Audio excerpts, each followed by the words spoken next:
El presidente Chávez ha impulsado la integración regional como era impensable. Yo siempre cuento, Alberto Granados, el señor que se fue con el Che Guevara a dar la vuelta con la moto en Caracas, en un acto con el presidente Morales y el presidente Chávez, llamarlos a los dos presidentes, bajar, darles un abrazo y decirles, tuve la fortuna de escucharlo porque estaba al lado, darles un abrazo y decirles, si el Che Guevara estuviera aquí, no se imaginaría todo lo que ha avanzado la integración regional gracias a ustedes, presidentes, ¿no? Y un abrazo muy sentido, porque están cambiando cosas en América Latina. Pero hay gente que no tiene ningún interés en que América Latina cambie. Y hay dos conceptos que cuando yo estudié en Alemania me parecían muy viejitos, me parecían arcaicos, me parecía que eran de gente que no estaba en la realidad, que era imperialismo y oligarquía. Hasta que vine a trabajar a América Latina y sin utilizar imperialismo y sin utilizar oligarquía, yo no puedo explicar las realidades.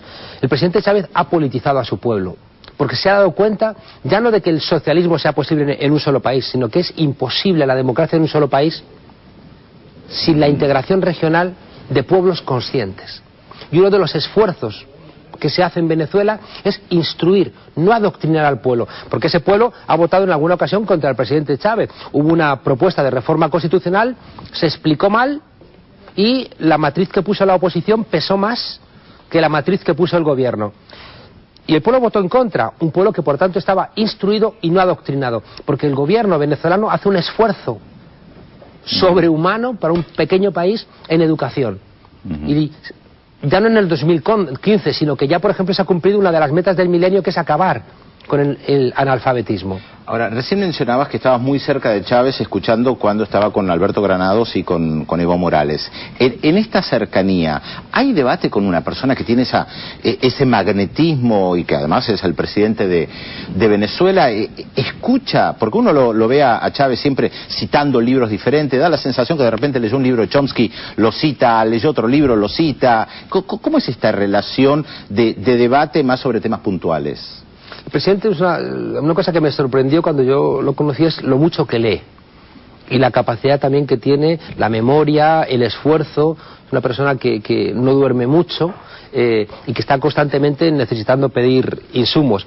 Y una de las cosas que a mí más me ha impresionado de poder estar en la cercanía del presidente Chávez, y eso lo digo con el orgullo de haberlo podido vivir, es que al presidente Chávez le duele su pueblo.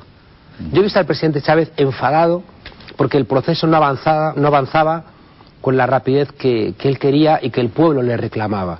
Es decir, gente que, desesperada, se ha reducido a la mitad, más de la mitad, las cifras de pobreza y de pobreza extrema. Más de la mitad en estos 10 años. 10 años llenos de problemas, de gente poniendo palos en las ruedas, con golpes, sabotajes petroleros, Estados Unidos enredando. Pero pese a todo se han conseguido espectaculares avances. Pero yo he visto que al presidente Chávez le parece poco, ¿no? Y eso es muy relevante.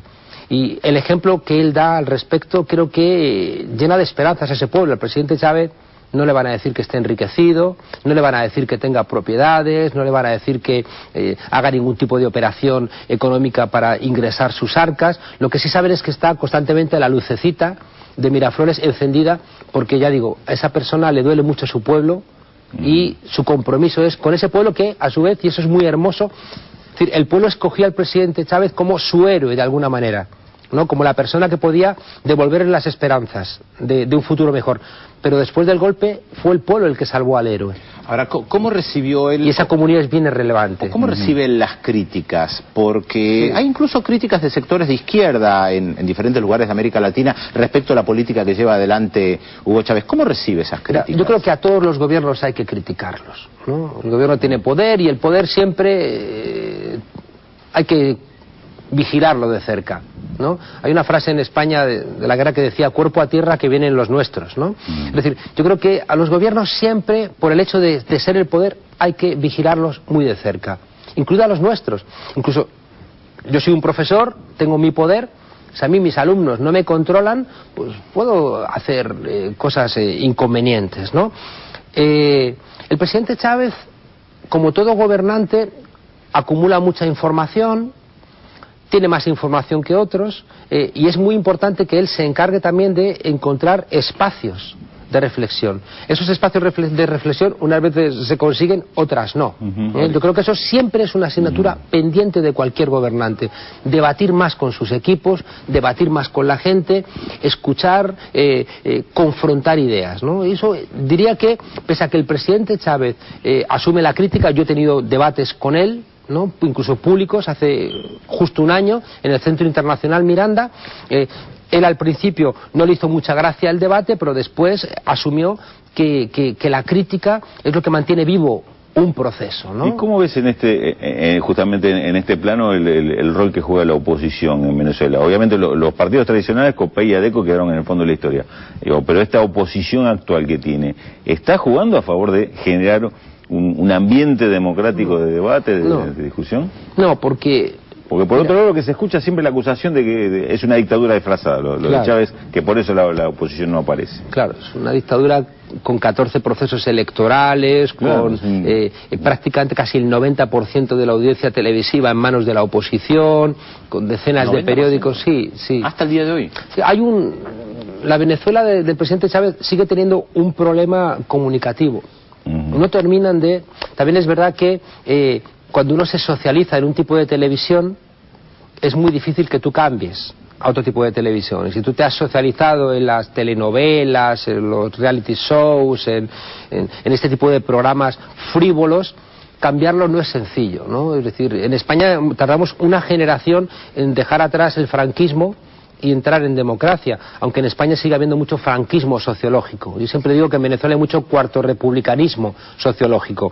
Y en términos de comunicación, pues no se termina de encontrar un buen medio de comunicación con el pueblo, ¿no? ¿Está siguiendo el debate que se está dando en los países de Latinoamérica sobre el tema de la ley de medios? Sí, es absolutamente necesario. Pero insisto, ¿cómo que la información es una mercancía en manos de los dueños de las empresas de medios de comunicación? Eso no significa que la alternativa a medios privados de comunicación sea medios estatales. Yo creo en los medios públicos, y lo público no es lo estatal.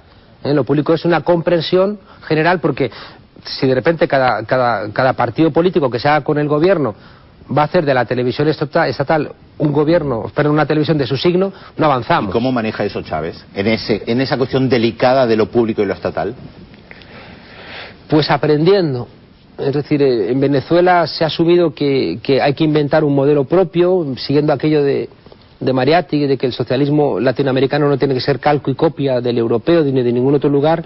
Y hay una frase de Simón Rodríguez que marca mucha línea, que es el inventamos o erramos, ¿no? Y el inventamos o erramos tiene un problema, y es que hay mucho ensayo y error, porque no hay modelos que tú puedas seguir, ¿no? Y es verdad que, bueno, pues se intenta, no siempre con mucho éxito, las fronteras no están claras, pero yo sí que quiero dejar una cosa bien sentada.